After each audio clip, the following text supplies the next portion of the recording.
Quando a gente vê uma família aparentemente feliz e com boas condições financeiras, tudo que a gente menos espera é uma tragédia capaz de chocar o país. E não só uma tragédia, como também uma suspeita de que os culpados são os próprios filhos.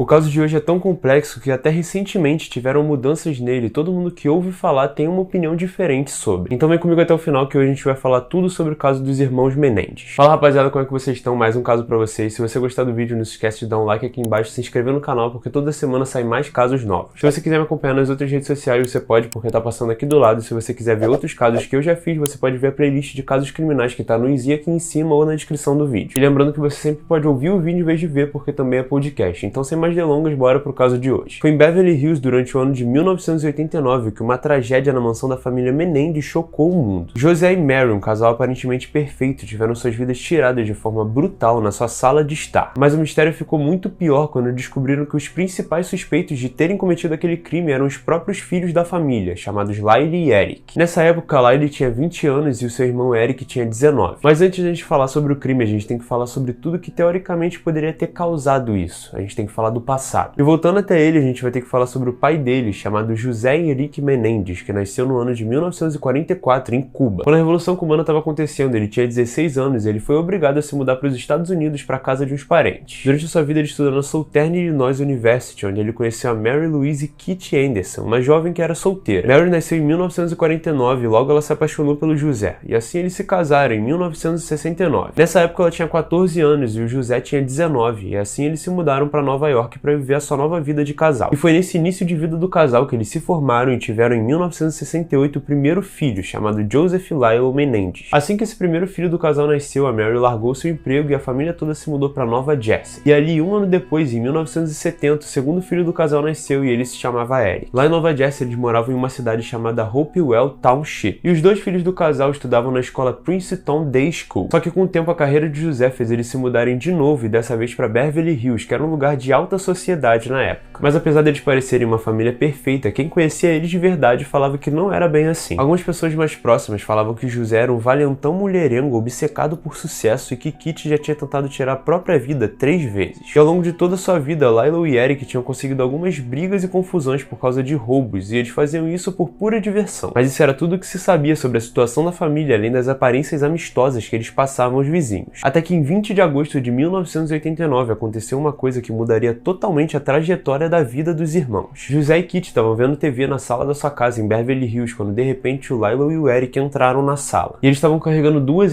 de fogo que eles tinham comprado alguns dias antes. E nisso eles atacaram os pais diversas vezes, deixando eles completamente irreconhecíveis. Só que o que é mais impressionante é que Lyle, assim que atacou os pais junto com o irmão, começou a gritar por socorro, como se ele tivesse acabado de ver os pais naquele estado. Quando os policiais atenderam a chamada de socorro, os 2 irmãos falaram que chegaram em casa e viram aquela cena ali e que, nesse momento, antes deles chegarem em casa, eles estavam assistindo Batman no cinema. O detetive que investigou o caso, chamado Dan Stewart, disse que nunca viu nada tão brutal quanto aquela cena ali que ele presenciou. A investigação policial que foi feita sobre o caso era repleta de mistérios e ninguém sabia quem poderia ter feito aquilo. Só que o problema é que com o passar do tempo eles começaram a notar que os irmãos tinham álibis frágeis, comportamentos estranhos e eles tinham também a sombra de uma herança milionária. E por causa disso eles começaram a ser os principais suspeitos do crime. Até porque pouco tempo depois deles perderem os pais, eles fizeram uma coisa diferente do comum, que seria viver o luto. Eles começaram a comprar carros, relógios, roupas e até mesmo uma casa. E por causa disso eles passaram a ser o principal alvo ali das investigações. Meses depois, Eric acabou confessando o crime para o seu psicólogo, chamado Jeremy Oziel. E para que Oziel mantivesse o segredo, Menendez o ameaçou. Só que o problema é que Oziel contou tudo para sua namorada, chamada Judalon Smith, e depois de terminar o seu relacionamento, ela revelou tudo para a polícia. Então, em 1993, os irmãos foram até o tribunal e falaram para o juiz e para o júri que os pais dele tiraram proveito deles durante toda a infância. Inclusive, eles falaram também que José tinha relações não consensuais com os garotos e isso traumatizou extremamente eles. Enquanto isso, Kitty, que era mãe dos garotos, era totalmente omissa a isso e era totalmente submissa ao marido também. Então ela não falava sobre o que acontecia com os garotos e sobre o que o marido dela fazia com eles. As alegações que os filhos deram contra os pais foram apoiadas por todos os familiares e com várias pessoas testemunhando também. Indicando que a primo dos irmãos disse que quando criança, Eric contou para ele sobre o que ele passou com o pai e que ambos descreviam isso como massagens indevidas. Já Diane Vandermolen, outra prima dos irmãos, afirmou que uma vez ela contou para Kitty sobre o que ela viu os garotos passarem com o pai. Só que Kitty falou que aquela história era totalmente falsa. E algumas evidências físicas também foram fornecidas pela defesa defesa dos irmãos, como por exemplo algumas fotos erradas que o pai deles tirou deles quando eles ainda eram muito novos.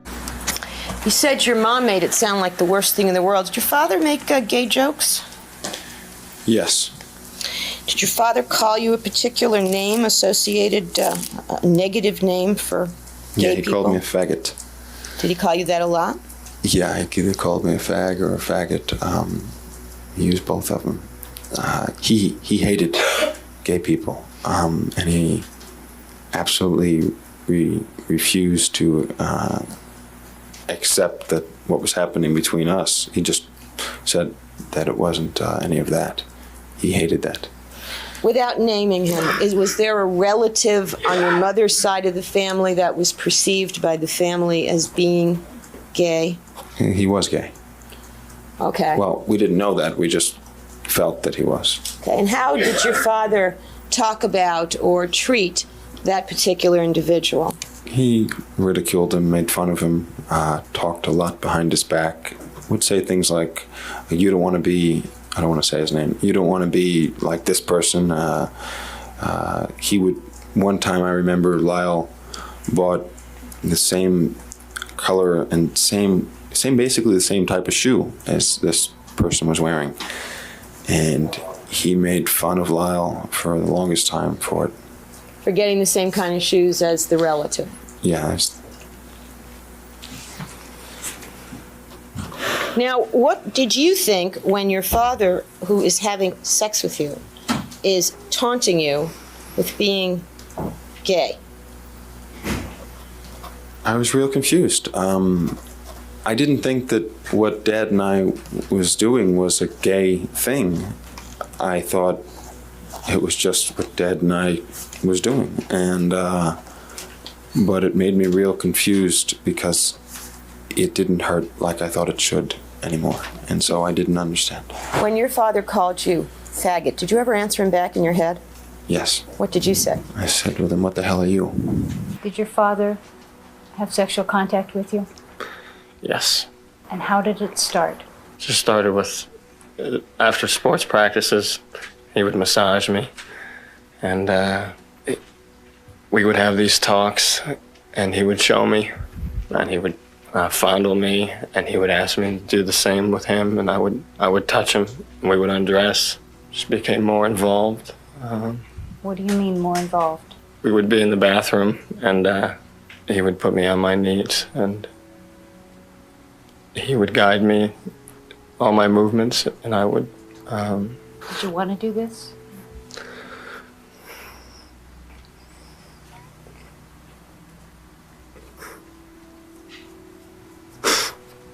At some point, did he do some other things to you? Yes. What else did he do to you? He would break me. And he said that he didn't mean to hurt me.